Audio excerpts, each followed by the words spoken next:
wabarakatuh. Apa kabar anak-anak Umi? Alhamdulillah. Semoga kita selalu dalam keadaan sehat walafiat dan jangan lupa berdoa agar kita selalu dilindungi oleh Allah Subhanahu wa taala. Jangan lupa juga cuci tangan sebelum dan setelah melakukan sesuatu dan tetap menjaga wudhu agar terhindar dari segala penyakit. Oke, sekarang kita belajar bahasa Indonesia. Sebelumnya kita harus tahu dulu apa tujuannya pembelajaran kita hari ini. Nah, tujuan pembelajaran kita hari ini ialah agar anak-anak Umi tahu dan dapat mencermati sebuah isi informasi yang terdapat pada teks yang telah dibaca dengan baik.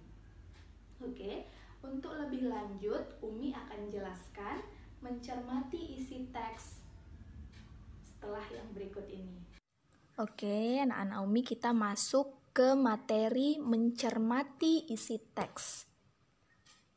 Nah, ada 4 hal yang harus kita ketahui sebelum kita mencermati isi teks. Yang pertama, arti mencermati isi teks. Jadi, apa itu arti mencermati isi teks? Mi, saya aja nggak paham, Mi. Nah, Umi akan jelaskan apa artinya. Yang kedua, tujuan kita mencermati isi teks. Apa tujuannya kita mencermati isi teks yang kita baca? Nah, lalu yang ketiga, menemukan ide pokok. Nah, setelah kita membaca, mencermati isi teks, kita harus menemukan ide pokok yang terdapat pada setiap paragraf. Nah, bagaimana caranya? Nanti Umi kasih tahu.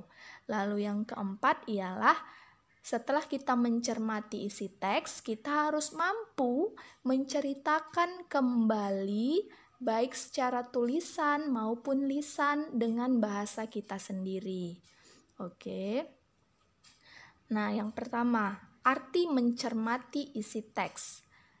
Mencermati itu memperhatikan, mengamati, seperti Umi di depan kelas, diperhatikan dengan teliti. Nah, jadi arti mencermati isi teks itu memperhatikan dan memahami isi teks yang dibaca dengan teliti. Nah, jadi kita harus bisa membaca dan memahami isi teks itu. Itulah yang disebut mencermati isi teks. Lanjut. Yang kedua, tujuan mencermati isi teks. Apa tujuannya kita mencermati isi teks? Nah, agar kita mengetahui dan memahami isi dari teks yang telah kita baca. Jangan kita membaca, tapi kita tidak tahu apa yang kita baca. Nah, sebaiknya membaca harus dipahami, harus tahu apa yang kita baca itu.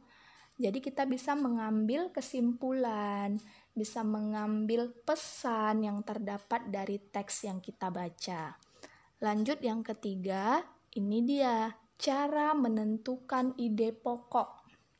Banyak di soal-soal di buku kita, khususnya di tema 7, dengan soal carilah ide pokok pada setiap paragraf, ya kan? Nah, Umi kasih tahu gimana cara menentukan ide pokok. Yang pertama, itu kita cari kalimat utama. Sebelumnya Umi mau tanya dulu. Umi mau jelaskan dulu, paragraf itu yang mana sih dari sebuah teks? Nah, Umi kasih tahu ya. Paragraf itu lihat di halaman 120, judulnya alat komunikasi. Lihat dulu di teks. Lalu kita lihat ada berapa paragraf dari teks yang berjudul alat komunikasi. Yang masuk ke dalam pada tiap awal kalimat yang masuk ke dalam sekitar 1 cm itu disebut dengan paragraf. Kita hitung ada berapa paragraf di sini. Kita hitung sama-sama ya. 1, 2, 3, 4, 5. Yang satu dimulai dari kata pada, yang kedua dimulai dari kata surat, yang ketiga dimulai dari kata selain, yang keempat dimulai dari kata namun, yang kelima dimulai dari kata sebenarnya. Nah, itulah paragrafnya. Jadi, setiap paragraf ini harus memiliki ide pokok. Nah, cara menentukan ide pokok ada 3. Yang pertama, diambil dari kalimat utama. Yang mana kalimat utamanya, Mi? Lihat, kalimat utama itu yang berada pada setiap awal paragraf. Umi bacakan ya, yang dari paragraf 1 dulu. Paragraf 1 kalimat utamanya, pada zaman dahulu ada bermacam-macam alat yang dapat digunakan untuk berkomunikasi dari jauh. Nah, itu kalimat utama. Itulah cara menentukan ide pokok dengan cara yang pertama. Diambil dari kalimat yang pertama. Tuh. Yang kedua, meringkas kalimat utama. Nah, tadi kan kita udah tahu yang mana kalimat utamanya. Lalu kita ringkas intinya. Karena kita rasa terlalu panjang, boleh kita ringkas. Kita ringkas menjadi ada bermacam-macam alat yang digunakan untuk berkomunikasi. Nah, udah kalimat utama tadi kita ringkas lagi. Nah, itu juga menentukan ide pokok yang kedua. Lalu yang ketiga, menyimpulkan paragraf. Contohnya, pada zaman dahulu ada bermacam-macam alat yang dapat digunakan untuk berkomunikasi dari jauh sampai kita baca pada jarak yang cukup jauh. Satu paragraf itu kita baca. Nah, lalu kita ringkas intinya. Nah, Umi ambil intinya adalah pada zaman dahulu ada berbagai macam alat komunikasi, yaitu kentungan atau beduk dan asap. Nah, itu dia kalau diringkas. Karena kalau tidak diringkas terlalu panjang. Nggak tahu kita yang mana ide pokoknya. Nah, jadi ada 3 cara menentukan ide pokok. Yang pertama, kalimat utama, kalimat yang di awal paragraf sampai titik. Yang kedua, boleh yang sudah kalimat utama tadi diringkas, itu ide pokoknya. Lalu yang ketiga, meringkas satu paragraf. Jadi ada 3, boleh pilih mau yang mana. Boleh yang 1, yang kedua, yang ketiga, yang paling gampang menurut anak-anak Umi. Oke, itu cara menentukan ide pokok.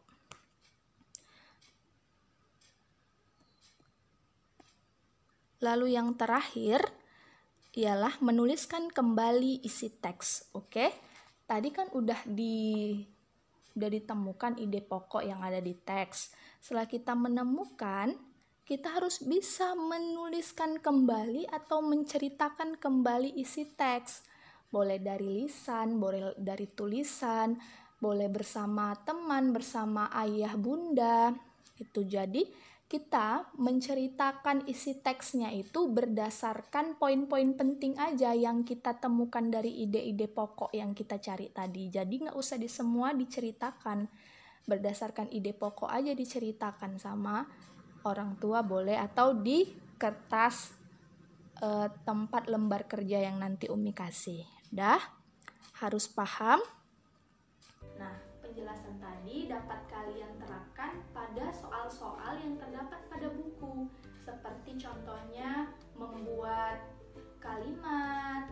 Tuh termasuk menceritakan kembali, menentukan ide pokok. Nah, cara menentukan ide pokok kan sudah dijelaskan tadi. Oke? Umi harap sampai di sini aja. Terima kasih. Assalamualaikum warahmatullahi